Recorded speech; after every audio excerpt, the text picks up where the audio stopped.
তাদের এই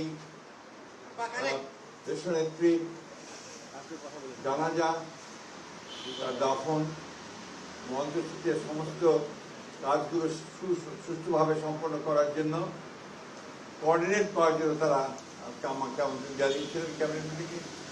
সেখানে আলোচনা হয়েছে, একটু পরেই আপনারা সেগুলো জানতে পারবেন, তাদের প্রেস সেক্রেটারি আপনাদেরকে জানাবে।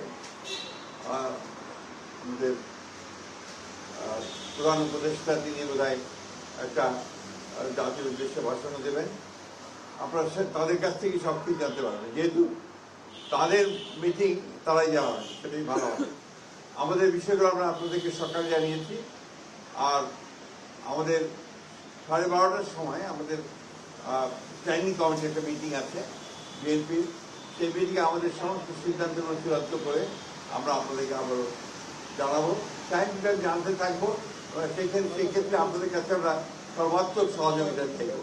আপনারা সবাই দেশনেত্রী বেগম খালেদা জিয়ার জন্য দোয়া করবেন। আসসালামু আলাইকুম।